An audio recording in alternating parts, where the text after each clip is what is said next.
நாமத்தில் என் அன்பின் வாழ்த்துக்கள். இந்த நாள் உங்களை சந்திப்பதிலே மிகவும் மகிழ்ச்சி அடைகிறேன். அந்த நல்லவர் அவர் நம்ம மத்தியிலே பெரிய காரியங்களை செய்து வருகிறார். இந்த நாளிலும் ஒரு வார்த்தையை நான் உங்களுக்கு சொல்ல விரும்புகிறேன். லூக்கா சுவிசேஷம் 1ஆம் அதிகாரம் 20ஆம் வசனத்திலே ஒரே ஒரு பகுதியை மட்டும், முதல் பகுதியை மட்டும் நான் உங்களுக்கு சொல்ல விரும்புகிறேன்.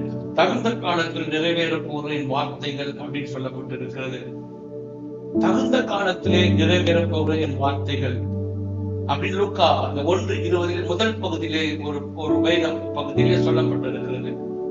அந்த லூக்காவுடைய 1ஆம் அதிகாரத்துல வாசிக்கும் பொழுது நமக்கு தெரியும், அந்த சகரியா ஆசாரியாகிய சகரியா அவருடைய ஆசாரிய முறைமைப்படி தேவனுடைய ஆலயத்திற்குள் போய் தூபம் காட்டுகிற சீட்டை பெற்றுக் கொள்கிறார். அவன் தூபமிடத்திலே தூபம் காட்டுகிற வேளையில ஜனங்கள் எல்லாரும் வெளியிட்டு ஜெபித்துக் கொண்டிருக்கிறார்கள். இவன் உள்ளே போய் தூபம் காட்டிக் கொண்டிருக்கும் பொழுது அங்கே தூபம் காட்டுகிற தூபமிடத்திற்கு அருகிலே வலது புறத்திலே தேவதூதன் வந்து நின்று கொண்டிருக்கிறதை சகரியா பார்க்கிறான்.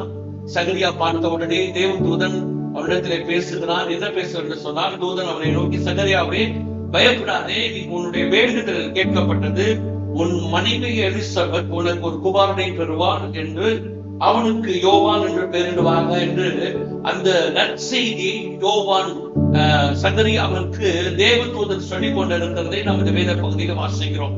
இந்த வார்த்தையை கேட்டவுடனே சகரியாவுக்கு ஒரு பெரிய மகிழ்ச்சி, இன்னொரு புறத்திலே அதிர்ச்சி. என்ன சொன்னால், இந்த 18ஆம் வசனத்துல வாசிக்கப்பட்டு கேட்கனா அந்த தேவதூதன் வந்து சொல்றான், நான் கிழவனா இருக்கிறேன், என் மனைவி முதிர் வயதா இருக்கிறார், வயது சென்றவளா இருக்கிறாள், இது எதுவாக நாங்கள் அறிந்து கொள்ள முடியும் என்று சொல்லி அவன் ஒரு கேள்வி அந்த இடத்திலே கேட்கிறதை நாம் பார்க்க முடிகிறது. அந்த கேள்விக்கு பதில் தான் இந்த 20ஆம் வசனத்திலே நாம் வாசிக்கிறோம். இதோ தகுந்த காலத்தில் நிறைவேறும் வார்த்தைகள் என்று சொல்லி அந்த தேவதூதன் சொல்லுகிறதை வாசிக்கிறோம். இதை கேட்டுக்கொண்டு இருக்கிறாங்க தேவ ஜனமே.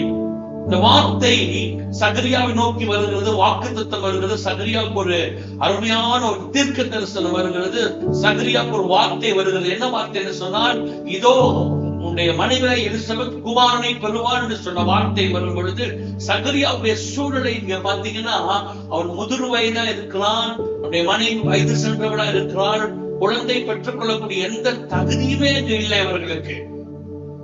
அந்த தகுதியற்ற ஒரு சூழ்நிலையிலே அவனுக்கு சொல்ல உடனே அவனுக்கு ஒரு பெரிய ஒரு கேள்வி வருது, நாங்கள் தகுதியற்றவர்கள். கேட்டுக்கொண்டிருக்காங்க தேவ ஜனமே, நாங்கள் தகுதியற்றோம் என்று சொன்ன உடனே தேவதூதன் சொல்றான், இல்ல நான் சொன்ன வார்த்தை கட்டாயம் நிறைவேறும். கர்த்தருடைய வார்த்தைக்கு வல்லமை இருக்கிறது. அது எந்த சூழ்நிலையில அல்ல, சூழ்நிலைகள்லாம் தேவன் பார்த்து பேசுகிறவர் அல்ல. அவர் எந்த சூழ்நிலையிலும் தன்னுடைய வார்த்தையை சொல்லுகிறாரோ அந்த வார்த்தை அப்படியே நடக்கும். ஆதியாகமத்திலே வாசிக்கிறோம், தேவன் வானத்தை பூமியை தன்னுடைய வார்த்தையினால உருவாக்கினார். வெளிச்சம் உண்டாகட்டும் என்று சொன்ன உடனே உடனடியாக வெளிச்சம் உண்டாயிற்று. அவருடைய வார்த்தைக்கு அவ்வளவு வல்லமை இருக்கிறது. சகரியாவுக்கு அந்த வார்த்தையை சொன்னவனா ஒருவேளை அவனுக்கு கிரகிக்க முடியும், அந்த வார்த்தையை நம்ப முடியல. எப்படி நடக்குங்கிற ஒரு கேள்வி என்ன கேட்டுக்கொண்டு இருக்கிறாங்க தேவ ஜனமே. உனக்கு கர்த்தர் எத்தனையோ தீர்க்க தரிசனங்களை வாக்குத்தத்தங்களை கொடுத்திருக்கலாம். ஒருவேளை நீங்க யோசிக்கல, அது எப்படி நடக்கும், இது எப்படி இந்த வார்த்தையில் நிறைவேற போகுது என்னோட வாழ்க்கையில, எங்கள் வாழ்க்கைக்கு எங்களுக்கு சம்பந்தமே இல்லாத ஒரு சூழ்நிலை நாங்கள் போய் கொண்டு இருக்கிறோமே. கர்த்தருடைய வார்த்தை எங்களுக்கு சொல்லப்பட்டிருக்குது, கர்த்தருடைய தீர்க்க தரிசனங்கள் சொல்லப்பட்டிருக்குது, கர்த்தர் வாக்குத்தத்தங்களை கர்த்தர் கொடுத்திருக்கிறார். ஆனால் வாக்குத்தத்தத்துக்கு எங்களுக்கும் எங்க வாழ்க்கைக்கு சம்பந்தம் இல்லாத சூழ்நிலைக்குள்ளாக நாங்கள் போய் கொண்டு இருக்கிறோமே, ஒரு எதிர்மறையான சூழ்நிலைகளை போய் கொண்டு இருக்கிறோம் என்று சொல்லி ஒருவேளை யோசித்துக் கொண்டிருக்கலாம். ஆனால் இன்றைக்கு யோசித்துக் கொண்டிருக்கிறோம், உங்களுக்கு கர்த்தர் சொல்லுகிறார், தகுந்த காலத்திலே நிறைவேற போகிற கர்த்தருடைய வார்த்தை, தகுந்த காலத்திலே உங்க வாழ்க்கையில கர்த்தருடைய வார்த்தை நிறைவேற போகிறது. ஆங்கிலத்துல வாசிக்கிறோம், believe my word which will come true at the proper time என்று சொல்லப்பட்டிருக்கிறது. உங்க வாழ்க்கையிலே தேவனுடைய வார்த்தை சீக்கிரமாய் தகுந்த காலத்திலே நிறைவேறுகிற ஒரு நேரத்துக்குள்ள நீங்கள் வந்து அமர்ந்திருக்கிறீர்கள். நீங்கள் இன்றைக்கு விசுவாசிப்பு என்று சொன்னால் உங்க வாழ்க்கையில இன்னைக்கு இது ஏற்ற காலமா இருக்கிறது. இந்த செய்தியை கேட்டுக்கொண்டிருக்கிற உங்க வாழ்க்கையில இந்த செய்தியை கேட்டுக்கொண்டிருக்கும் பொழுதே நீங்கள் விசுவாசியுங்கள், இந்த நாள் இந்த நிமிடம் என் வாழ்க்கையில இந்த கர்த்தருடைய வார்த்தை நிறைவேறுகிற நேரத்துக்குள்ளாக நான் வந்து அமர்ந்திருக்கிறேன். கர்த்தர் எனக்கு சொன்னதை கட்டாயம் நிறைவேற்றுவான்னு சொல்லி விசுவாசிப்பீங்கன்னு சொன்னா கர்த்தருடைய வார்த்தை உங்க வாழ்க்கையில் அற்புதத்தை கொண்டு வர போகிறது. அவர் இன்றைக்கு தகுந்த காலத்தில் நிறைவேற போகிற அந்த வார்த்தை தீவிரமாய் உங்க வாழ்க்கையிலே கர்த்தர் நிறைவேற்றுவார். அந்த கீழே உள்ள வேத பகுதியை வாசித்து பார்த்தீங்கன்னா தெரியும்.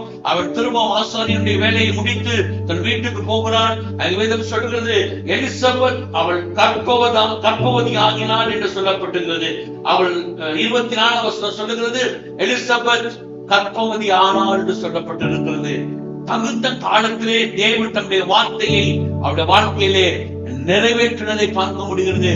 என்னைக்கும் இன்றைக்கு நம்புகிற நம்ம வாழ்க்கையில, இந்த வார்த்தை கேட்டுக்கொண்டிருக்க வாழ்க்கையில கர்த்தர் தகுந்த காலத்திலே தன்னுடைய வார்த்தையை நிறைவேற்றி உங்க வாழ்க்கையில அற்புதத்தை செய்ய போகிறார். என்னை கேட்டுக்கொண்டிருக்க அன்பு தேவ ஜனமே, என்னை விசுவாசியுங்கள். உங்க வாழ்க்கையில அற்புதத்தை நீங்க பெற்றுக் கொள்வீர்கள். கர்த்தர் தாமே உங்களை ஆசீர்வதிப்பாராக. ஆமென்.